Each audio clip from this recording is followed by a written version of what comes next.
তোরে কই যাইব? হ্যাঁ তুই যাইতে কইছিস যা। আচ্ছা ঠিক আছে যাই, কিন্তু কই যাবো? তুই যাবি, তুই যাবি, তুই যা, তুই যা। তুই তুই তুই তুই রত্না তো চলে গেছে গা, তুই রত্না নানির কাছে যা। হ্যাঁ তুই অবশ্য ঠিক কইছস, রত্না তো রাগ করে গেছে গা, রত্না নারীর কাছে যাওয়া ছাড়া তো আমার কোনো গতি নাই। হ্যাঁ তুই যা, তোর গতি নাই, যা তুই যা। যাই গে খারাপ সুস্কে যা। ও আচ্ছা ঠিক আছে যাই। উফ মাথা গরম হয়ে গেছে।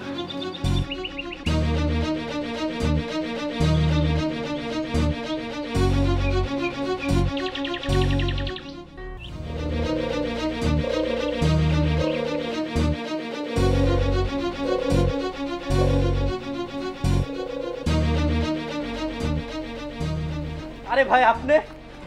আমি একটু কুসুমের সঙ্গে দেখা করতে যাইতেছিলাম। তো যান, বাড়ির দিকে যান। না না, বাড়িতে যাওয়া ঠিক হবে কিনা ঠিক বুঝতে পারতেছি না, মানে তাদের নিশ্চয়ই অনেক মন খারাপ।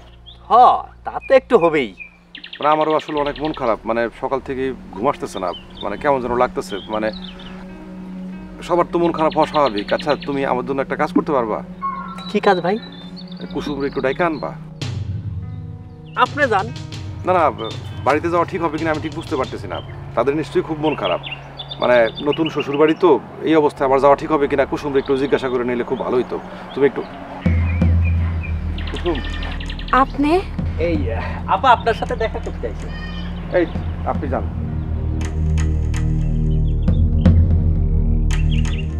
কুসুম আমার খুবই খারাপ লাগতেছে, মানে খবরটা পাওয়ার পর থেকে আমার কি যে অস্থির লাগতেছে আমি তোমাকে বইলা বুঝাতে পারবো না। মানে এটা খুবই দুঃখের সংবাদ, এটা অত্যন্ত খারাপ সংবাদ। মানে এরকম খবর পাওয়ার পর মানুষের কেমন লাগে আমি আসলে জানি না, মানে জানি, মানে আমি টের পাইতেছি, মানে আমার ভিতরে খারাপ লাগতেছে যে তোমার, মানে তোমার ভিতরে তোমার বাবা, মানে আমি জানি না, আমার বাবা তো মানে আমি আসলে দুঃখিত, মানে আমার বলার কোনো ভাষা নাই। আসেন বাড়িতে আসেন। না মানে বাড়িতে যাওয়া ঠিক হবে কিনা আমি ঠিক বুঝতে পারতেছিলাম না, চাইতেছিলাম যে তোমাকে জিজ্ঞাসা করে নেয়া যে এই অবস্থায় আসলে আমার বাড়িতে যাওয়া ঠিক হবে কিনা। তো তুমি যেহেতু বলতেছো তখন তো অবশ্যই যাব, মানে তুমি তো আমার একমাত্র, মানে তোমার জন্যই তো আমার আসলে সমস্ত এইখানে আসা, মানে তুমি যেহেতু বলতেছো আমি অবশ্যই যাব, অবশ্যই যাব। আচ্ছা ঠিক আছে চলো। আসেন।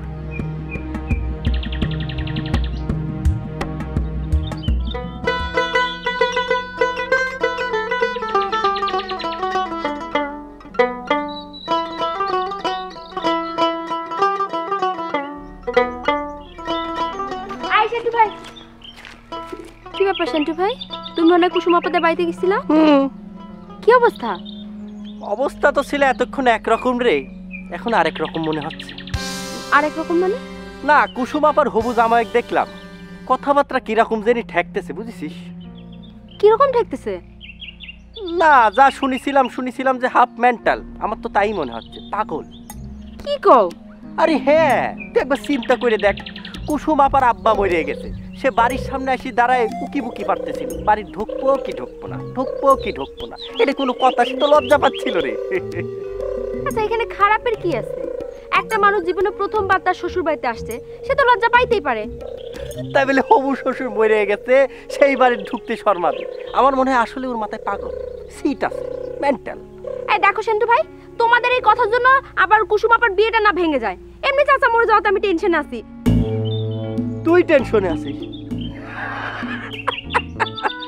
ওরে কলিকাল রে কলিকাল, বুঝি সবই বুঝি।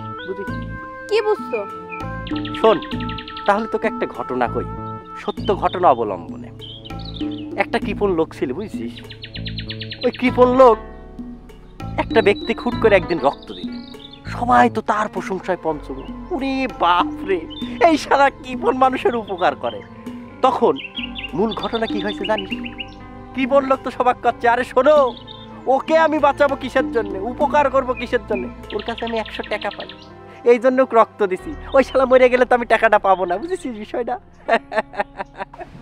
এটার মানে কি? না মানে কুসুম আপার বাপ মরে গেছে, এই ফাঁকে আবার মাস্টার ঢুকে পড়ে কিনা কুসুম আপার জন্য, তুই মনে হয় সেই চিন্তাই করতেছিস। কেন আমি এটা নিয়ে চিন্তা করব কেন? তুমি কি এখন ওই বাড়ি বিয়া নিয়ে ভাবতেছো? কি কও? কি কই মানে তুমি বুঝতে পারতেছো না ওই বাড়ির কি অবস্থা?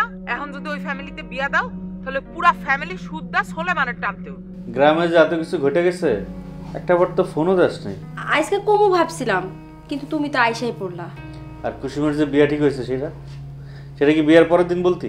বিয়াটা কি কয়দিন পিছায় দিতে বলবা?